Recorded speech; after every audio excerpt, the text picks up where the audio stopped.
Dans l'assemblée des saints, assoiffé je me tiens, que ton onction descende sur moi. Conscient que mon destin est dans le creux de ta main, que ton onction descende sur moi. Je suis disposé, assoiffé, que ton onction descende sur moi. Je suis disposé, assoiffé, que ton onction descende sur moi.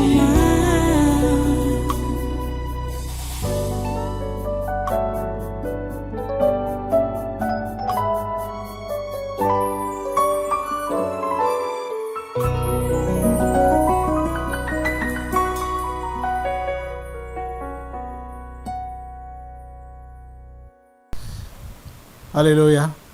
Oui, prends ta Bible et tu prends dans Matthieu chapitre 6. Matthieu chapitre 6 d'abord. Nous sommes dans le thème de notre séminaire de chaque mois, la délivrance des esprits familiers et de la sorcellerie.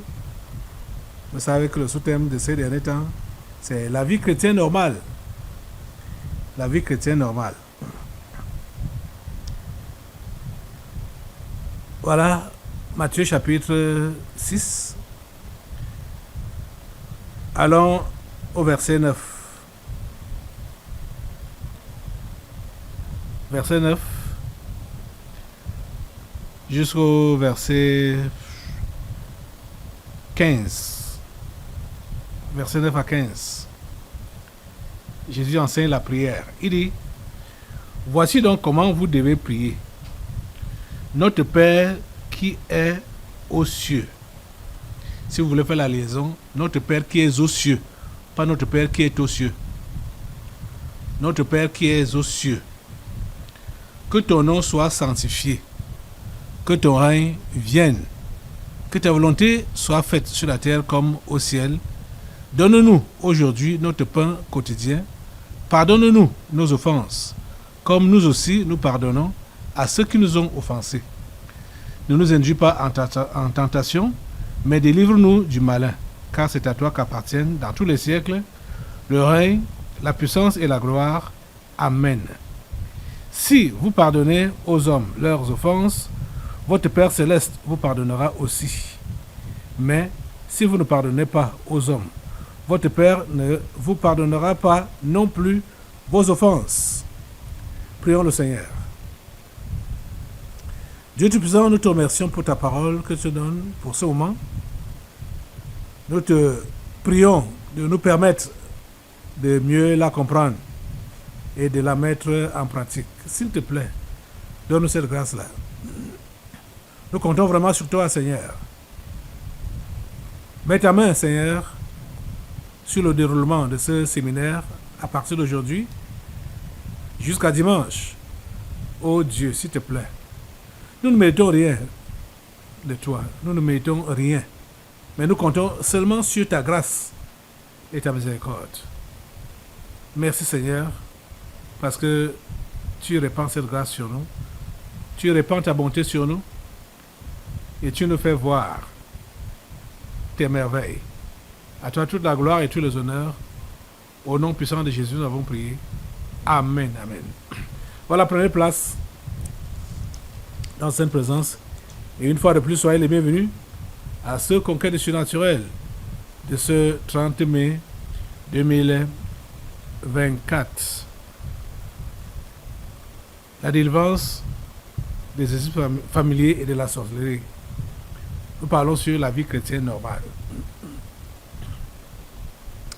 Jésus enseigne donc comment le chrétien doit normalement prier. Les disciples avaient déjà cheminé avec Jésus pendant un bon bout de temps. Ils ne savaient pas prier. Ils ne savaient pas prier.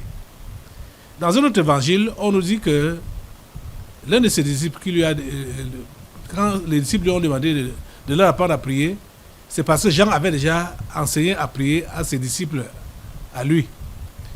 Mais ceux de Jésus ne savaient pas encore prier.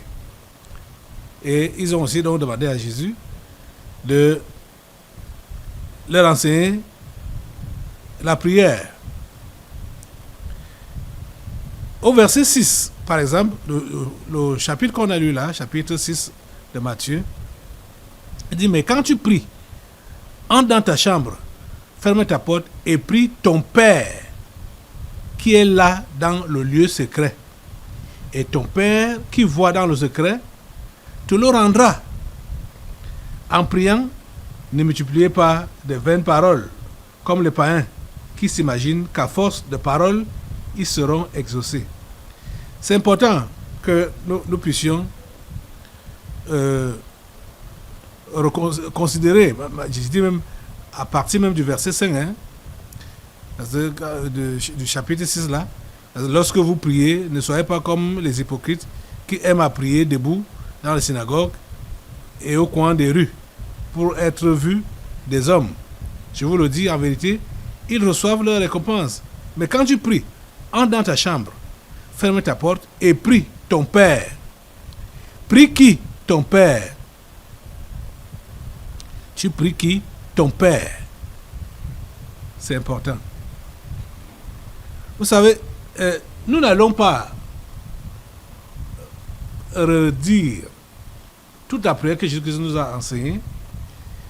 Ce que nous retenons, ce sur quoi nous allons nous baser le plus, dans ce passage qu'on a lu, Jésus voulait que ceux qui lui appartiennent, ceux qui sont donc, qui disent qu'ils sont chrétiens, puissent savoir qui est leur Père. Jésus voulait que chaque chrétien noue une relation intime avec son Dieu, sachant que Dieu est son Père. Son Père. Non seulement le Père de tous les autres chrétiens, mais son Père personnel.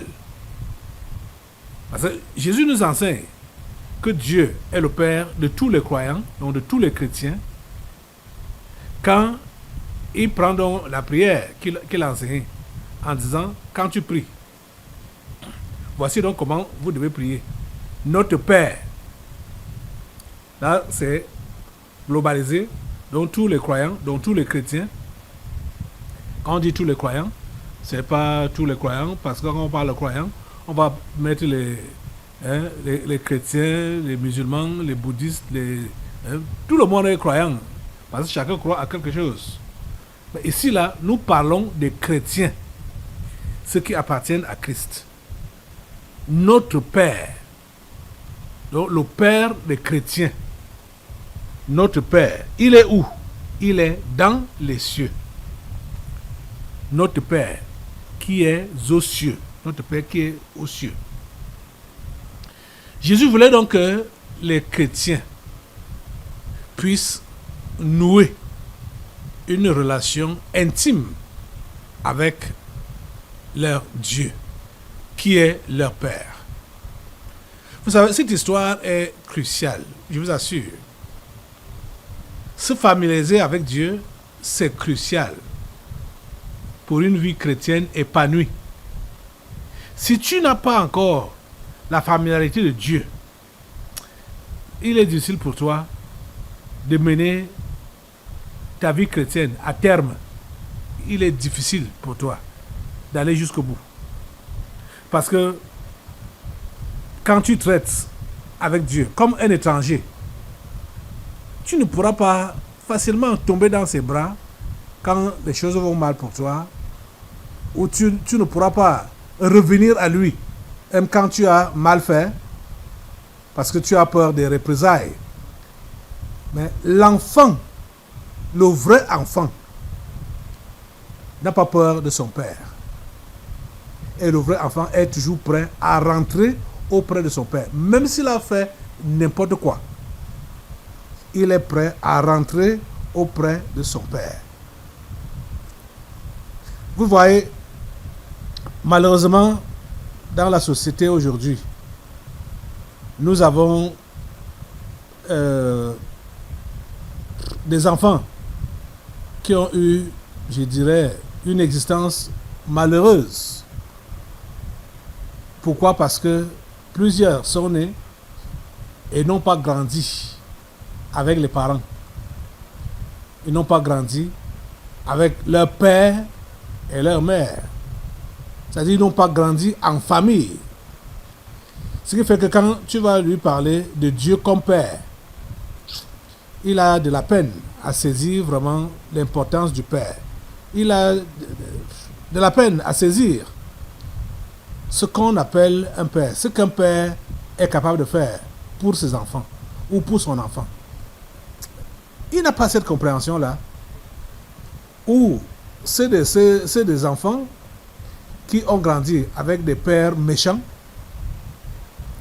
Ils ont de la peine à prendre Dieu comme père, parce qu'ils savent que là où ils ont grandi, ils étaient avec... je ne dirais pas un lion, parce que j'ai regardé les documentaires des animaux là.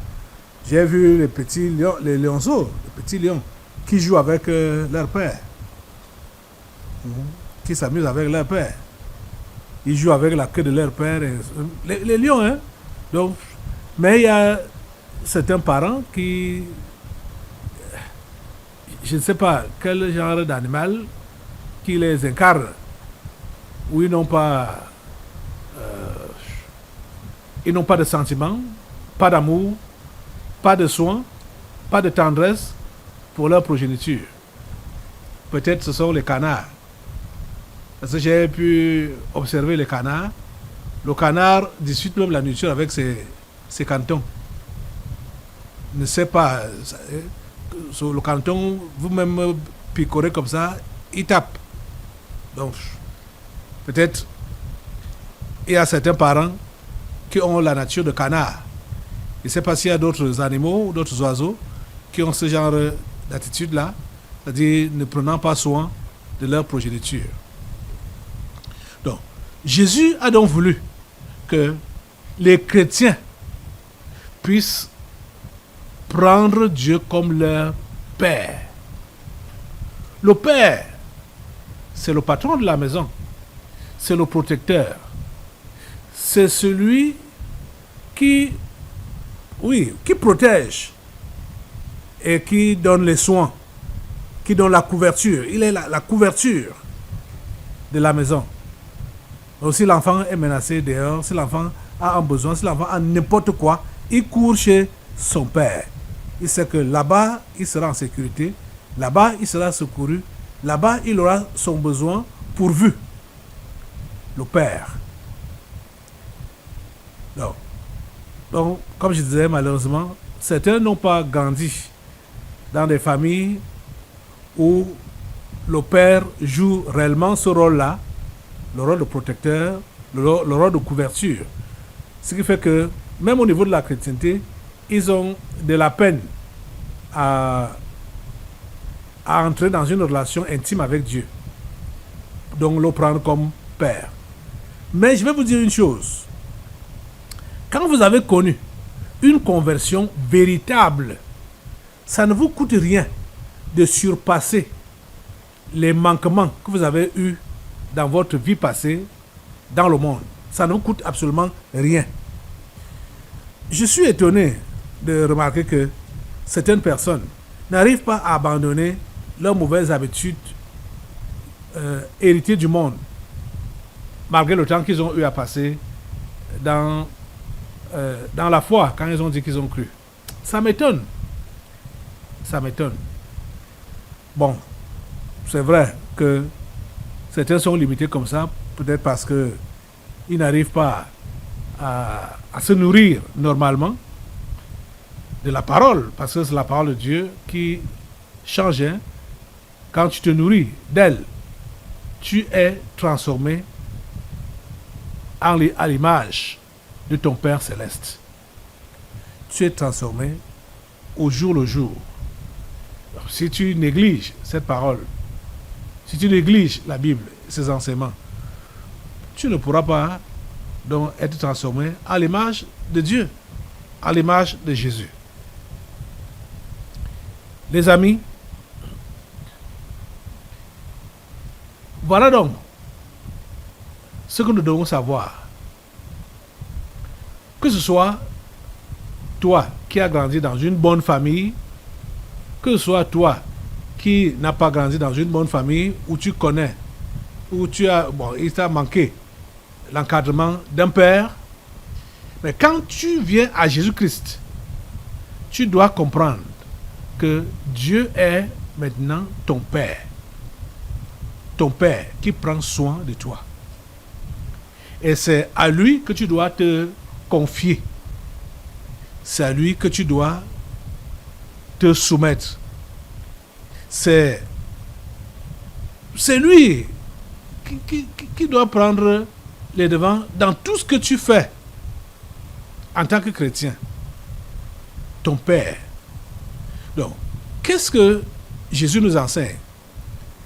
Jésus nous enseigne que, en tant que chrétien véritable, ce qui est normal pour toi, c'est de ne pas chercher à être bien vu devant les hommes, mais à être bien vu devant ton Père. Et ton Père te voit où? Ton Père te voit dans la discrétion, dans le secret. C'est pourquoi Jésus, en parlant de l'exercice de la prière, ou même de l'exercice du donner, c'est-à-dire la générosité, il dit, tu ne fais pas ça d'une manière publicitaire, donc en sonnant de la trompette, en faisant que les gens puissent te voir. Non, tu fais ça discrètement. Même quand tu pries, tu vas prier discrètement. Quand tu donnes, tu vas donner discrètement. Quand tu jeûnes, tu vas le faire discrètement. Parce que tu cherches rien que la note de ton Père qui te voit dans le secret. Ton Père qui voit dans le secret. Ton Père. Est-ce que tu as vraiment déjà pris Dieu comme ton Père? Est-ce que tu es né de nouveau, d'abord? Est-ce que tu as donc pris Dieu comme ton Père? Depuis que tu dis que tu es né de nouveau, est-ce que vraiment tu sais que c'est à lui que tu dois te confier dans le secret? Ce n'est pas la publicité que tu dois faire. Non. Dans le secret. Est-ce que c'est ça que tu fais?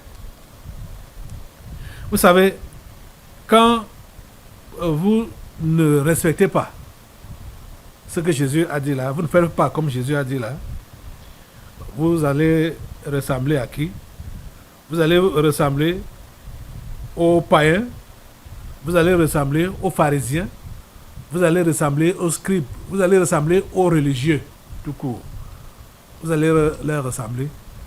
Parce que en priant, ou en donnant, ou en faisant une bonne action, tu alertes un peu de partout, tu fais la publicité un peu de partout pour qu'on puisse te voir et qu'on puisse t'apprécier. Comprends que quand tu es déjà apprécié des hommes, tu ne peux plus avoir l'appréciation de Dieu. Tu comprends ça?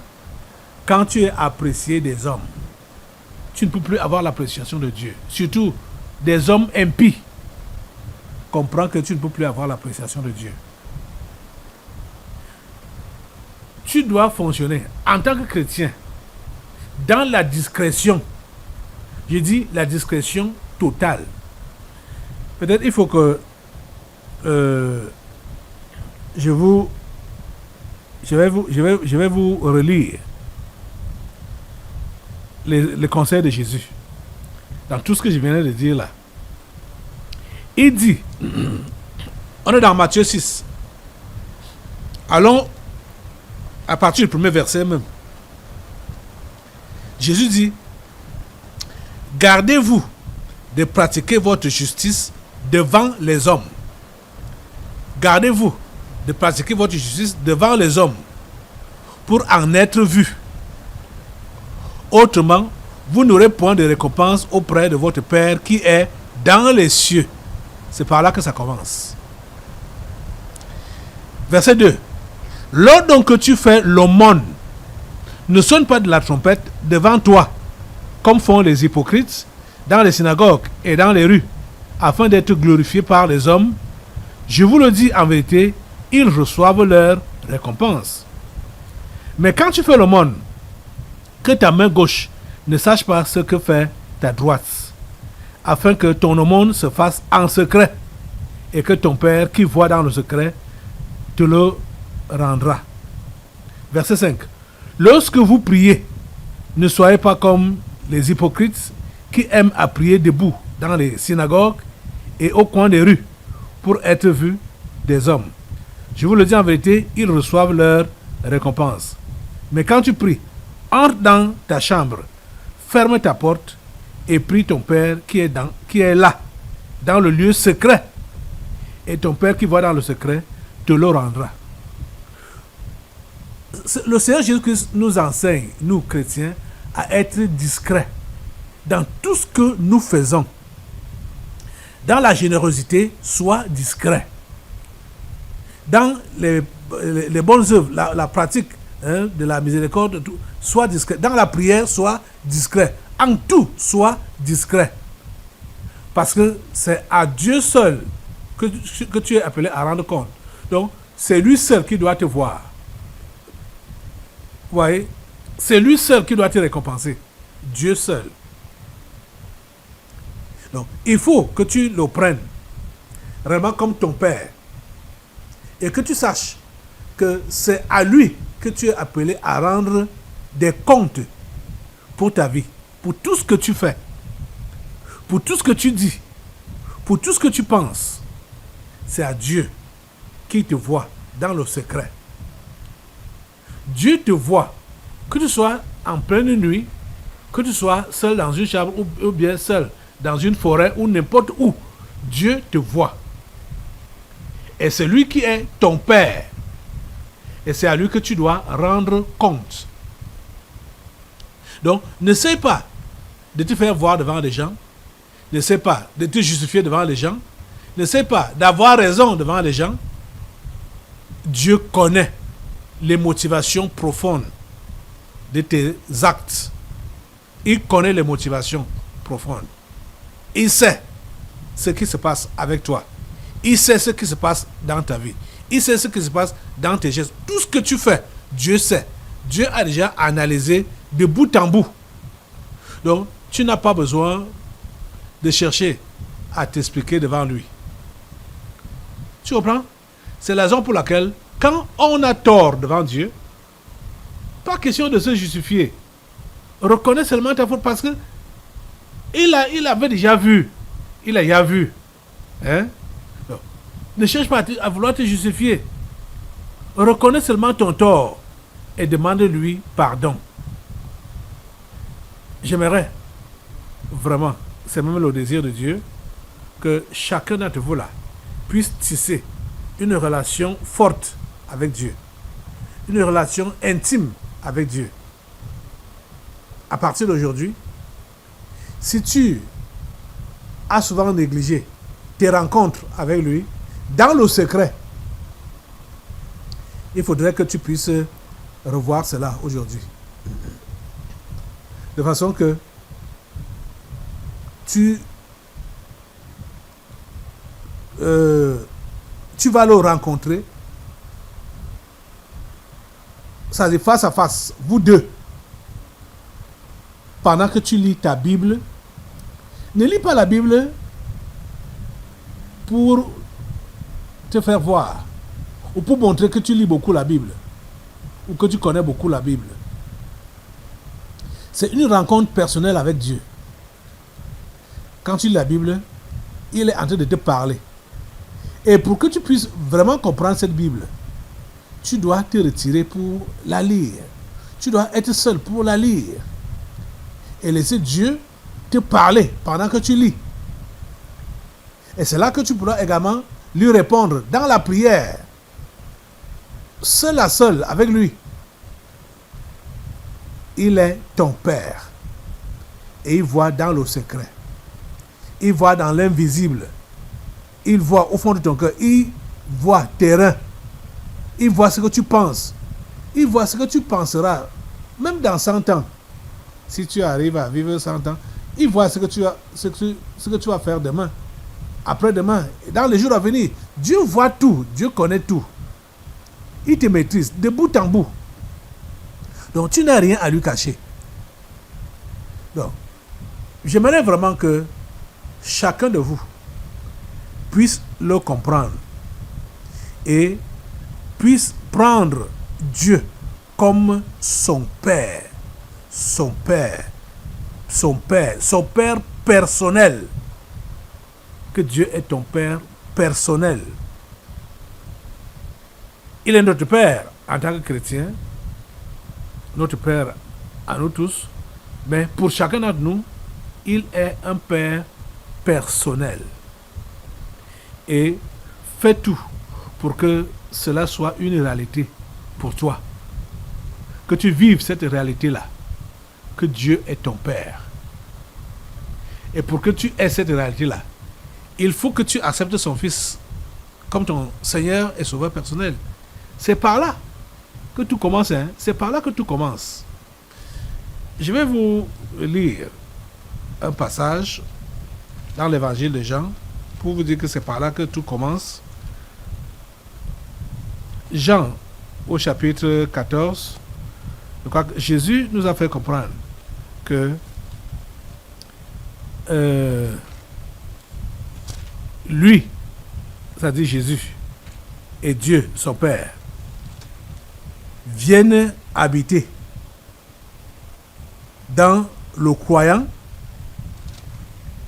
quand celui-là a donc décidé de le confesser, lui Jésus, comme son Seigneur et Sauveur personnel. Voici ce que Jésus dit. Voici ce que Jésus dit par exemple. Dans Jean au chapitre 14.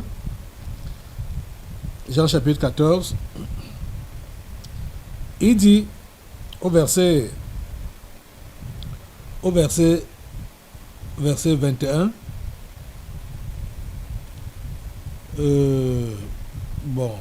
Commençons au verset 18. Il dit: je ne vous laisserai pas orphelin, je viendrai à vous. Encore un peu de temps et le monde ne me verra plus. Mais vous me verrez, car je vis et vous vivrez aussi. En ce jour-là, vous connaîtrez que je suis en mon Père et que vous êtes en moi et que je suis en vous. Celui qui a mes commandements et qui les garde, c'est celui qui m'aime. Et celui qui m'aime sera aimé de mon Père. Je l'aimerai et je me ferai connaître à lui. Ça, c'est le verset 21 qu'on lisait. Verset 22, Jude, non pas l'Iscariote, lui dit: Seigneur, d'où vient que tu te feras connaître à nous et non au monde? Verset 23, Jésus lui répondit: si quelqu'un m'aime, il gardera ma parole et mon Père l'aimera. Nous viendrons à lui et nous ferons notre demeure chez lui. Nous viendrons à lui, c'est-à-dire lui et son Père. Ils viendront à lui et ils feront leur demeure chez lui. C'est le verset 23 de Jean 14. Verset 24. Celui qui ne m'aime pas ne garde pas mes paroles. Et la parole que vous entendez n'est pas de moi, mais du Père qui m'a envoyé. Vous voyez? Verset 25. Je vous ai dit ces choses pendant que je demeure avec vous. Verset 26. Mais le Consolateur, l'Esprit Saint, que le Père enverra en mon nom, vous enseignera toutes choses et vous rappellera tout ce que je vous ai dit. Donc, on comprend donc que, à partir du verset 26, à partir du verset 26, que c'est par le Saint-Esprit que Dieu le Père et Dieu le Fils viennent habiter dans le croyant. Et c'est leur présence dans le croyant, ou bien c'est sa présence, la présence du Saint-Esprit dans le croyant, qui fait à ce qu'ils reconnaissent Dieu comme son Père. Abba, Père. Vous comprenez? Qui puisse appeler donc Dieu son Père. Abba, Père. Écoutez, allons un peu encore dans un autre passage. Allons dans Romains. Allons dans Romains, ce que j'ai dit là, c'est bon de vous donner la parole de Dieu elle-même, puisque quelqu'un peut penser que c'est ce que j'invente, que je suis en train de dire. Ce n'est pas le cas. Ok. Romains 8, à partir du verset 13, où il est dit, si vous vivez selon la chair, vous mourrez. Mais si par l'esprit, vous faites mourir les actions du corps, vous vivrez. Car tous ceux qui sont conduits par l'Esprit de Dieu sont fils de Dieu. Et vous n'avez point reçu un esprit de servitude pour être encore dans la crainte. Mais vous avez reçu un esprit d'adoption par lequel nous crions Abba, Père. Et l'Esprit lui-même rend témoignage à notre esprit que nous sommes enfants de Dieu. Que nous sommes quoi? Nous sommes enfants de Dieu. L'Esprit lui-même rend témoignage à notre esprit que nous sommes enfants de Dieu. C'est quand on a donc reçu Christ, c'est le Saint-Esprit qui vient résider en nous et qui nous donne cette confirmation-là, que Dieu est notre Père, Abba, Père. Est-ce que Dieu est vraiment ton Père? Tu as cette confirmation-là en toi? La même chose est réside ou confirmée dans Galates au chapitre 4. Galates chapitre 4. Galates chapitre 4, à partir du verset 6, qui dit, « Et parce que vous êtes fils, Dieu a envoyé dans nos cœurs l'esprit de son Fils, lequel crie, Abba, Père. » Oh mon Dieu. Abba, Père. Cher ami, je me rends compte que la plupart d'entre vous là, vous avez développé la religion depuis des années. La religion. Vous ne connaissez pas Dieu comme votre Père. Pourquoi? Parce que vous n'avez pas son esprit. Pendant ce séminaire, ma prière est que vous puissiez prendre Dieu comme votre Père. Vous ne fuyez pas devant votre Père quand vous avez même fait des bêtises. Vous ne fuyez pas. Vous l'abordez comme Père. Vous savez qu'il vous aime et qu'il a quelque chose de meilleur pour vous. Vous savez que c'est lui qui a la solution pour votre problème. Vous n'allez pas courir à gauche et à droite. Peu importe ce que tu as connu dans ta famille charnelle. Comme j'ai commencé au début, peut-être tu as eu une mauvaise enfance, ayant un père méchant. Mais Dieu n'est pas un père méchant. Dieu est un bon père. Il faudrait que tu laisses son esprit prendre ou occuper ton esprit. C'est-à-dire occuper tout ton cœur pour qu'il donne la grâce de comprendre que Dieu est ton Père. Que Dieu est ton Père. Et que tu puisses savoir que c'est à lui ou bien c'est avec lui que tu as affaire. Ce n'est pas avec ton frère ni ta soeur. Ce n'est pas avec ton voisin. Ce n'est pas avec le païen. Tu as affaire avec ton Père. Donc, parce que tout ce que tu as à faire, c'est à Dieu que tu dois rendre compte. À lui et à lui seul.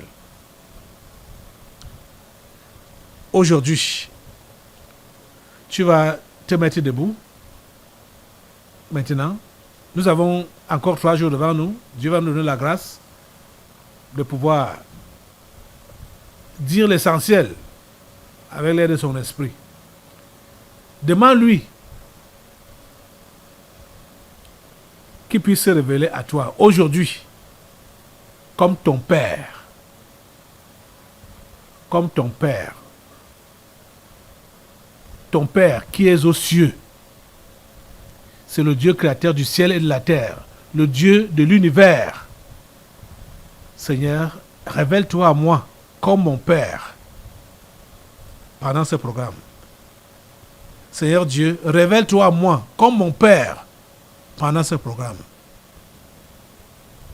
Merci Père Saint d'exaucer cette prière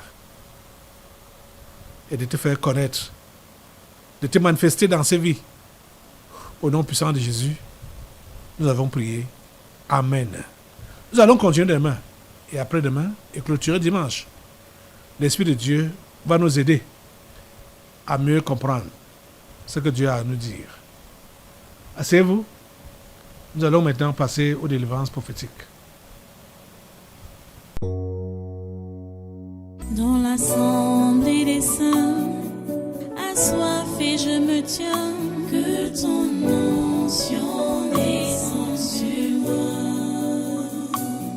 Conscient que mon destin est dans le creux de ta main, que ton onction descende sur moi. Je suis disposé, assoiffé, que ton onction descende sur moi. Je suis disposé, assoiffé, que ton onction descende sur moi.